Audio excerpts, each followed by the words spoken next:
Habib terlebih dahulu. Bib, Prabowo Gibran memang sangat getol untuk menyuarakan satu putaran. Visible nggak sebenarnya dengan sejumlah lembaga survei yang masih belum ada yang berada di atas 50%? Ya, kita bicara dalam konteks objektif dan subjektifnya dulu, Pak. Secara objektif kan konstitusi kita mengatur pemilu itu bahasanya bukan satu putaran atau dua putaran. Ya. Di 6A ayat 3 ya, disebutkan pemilu yang dapat 50% lebih, maka dia dilantik sebagai presiden dan wakil presiden. Dalam hal di ayat 4-nya, ya kan, jika tidak ada yang menyampai 50%, Dua maka putaran. ada apa namanya? Satu dan dua. Ya, ada pemilihan yang kedua. Jadi satu putaran, dua putaran secara objektif adalah hal yang sama-sama konstitusional. Tidak ada nilai jelek di satu putaran atau dua putaran, dalam konteks moralnya nggak ada. Nah, yang dua itu adalah cadangan apabila tidak ada calon yang dapat angka 50% lebih. Nah, itu dia objektifnya. Secara subjektif tentu semua ingin satu putaran. Ya. Saya mencatat benar bahwa yang pertama menyampaikan satu putaran itu justru Pak Arsyad Rashid. Ya, lalu ada Pak Anies, baru belakangan Mas Gibran Rakabuming.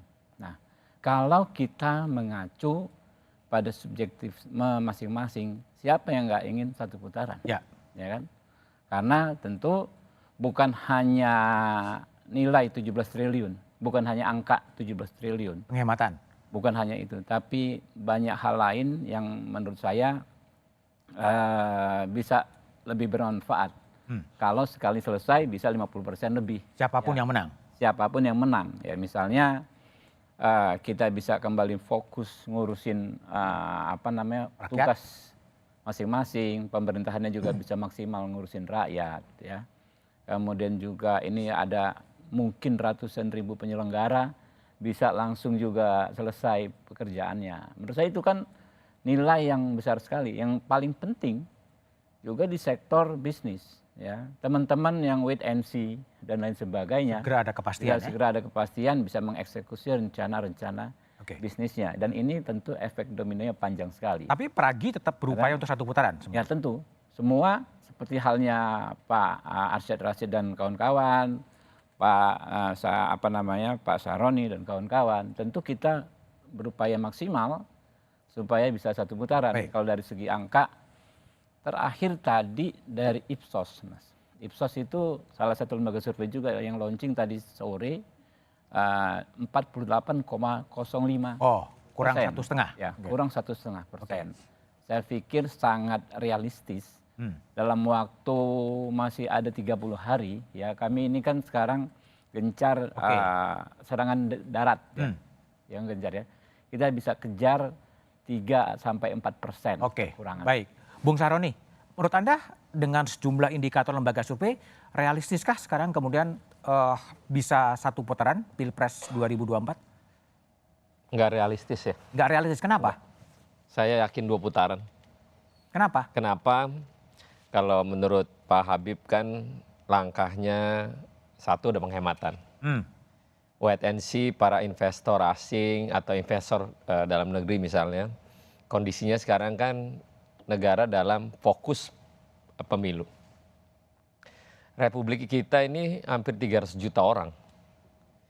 Apakah 300 juta ini pada pemilih-pemilih yang di daerah, mungkin yang tidak melihat TV, hanya melihat siapa yang lebih kompeten akan menjadi seorang capresnya. Tapi kalau untuk menjadi satu putaran, itu sah-sah saja. Karena upaya untuk memenangkan agar mungkin tidak ada kelelahan kedua kali. Tapi lebih baik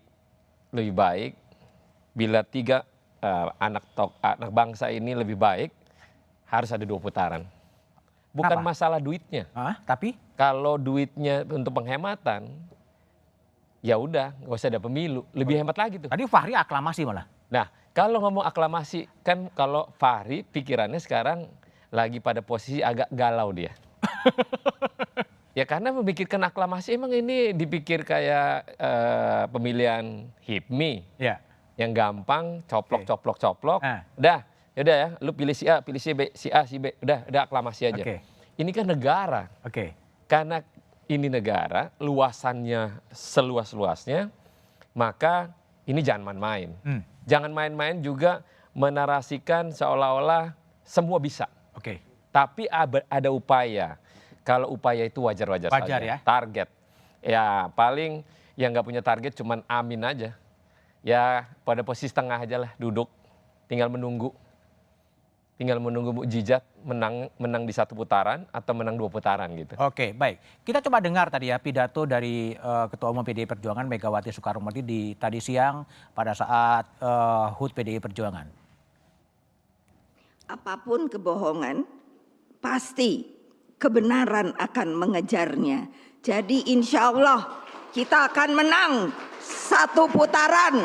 Siap!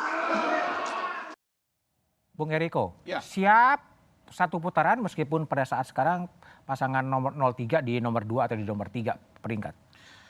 Mas Budiman, masih ingat nggak kita bicara di sini terakhir dengan Bestian Nenggolan? Ya. Ya, bahwa dari hasil survei itu, baru 56% yang menentukan pilihan. Oke. Masih ada 44% yang belum. Jadi artinya kemungkinan 1 putaran yang disampaikan Ibu Mega tadi bisa. 1 Siapa bilang putaran tidak? Untuk nomor 3 kan 1 tambah 2 putaran kan 3 hasilnya. Kan begitu kan? Nah, maksud saya bukan tidak mungkin, sangat mungkin. Sangat mungkin. Sangat mungkin. Gimana Anda menjelaskan? Sekarang begini, pada terakhir kita bertemu itu, saya sudah sampaikan, ini saya menduga loh. Nah, tadi saudara saya Habibur Rahman sudah menyampaikan. Itu survei apa tadi? Ipsos. Ipsos. Belum pernah dengar memang. Itu internasional. 48,5%. Waktu itu kan saya sampaikan. Ya. Nanti awal Januari, lihatlah nanti Mas Budiman, sudah dekat-dekat 50%. Nanti awal Februari 60%. Nanti lihat. Kok ada jadi ahli nujum gitu? Karena kenapa? Betul kan yang saya sampaikan? Bahwa ini memang sudah diarahkan. Sah-sah sajalah berusaha untuk 1 putaran. Tapi begini, yang paling penting bagi rakyat adalah kebenaran harus disampaikan. Satyam Eva Jayati. Tadi sudah disampaikan sama Bung Saroni. Ini kan bukan persoalan mau menghemat.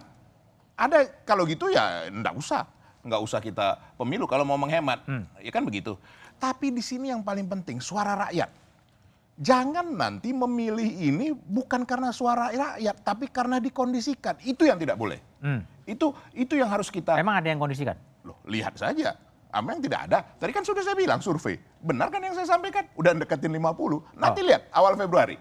Nanti kita lihat. Kalau nggak sudah mulai ke arah mendekati 60.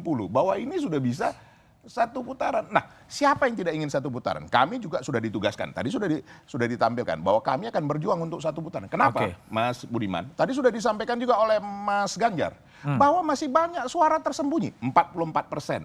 Belum menentukan pilihan. Kenapa? Mereka mau melihat sejauh apa calon presiden dan wakil presiden ini. Seperti apa? Track recordnya seperti apa yang mereka akan lakukan. Itu dilihat oleh masyarakat. Mereka masih diam sekarang. Nanti ada waktunya menentukan.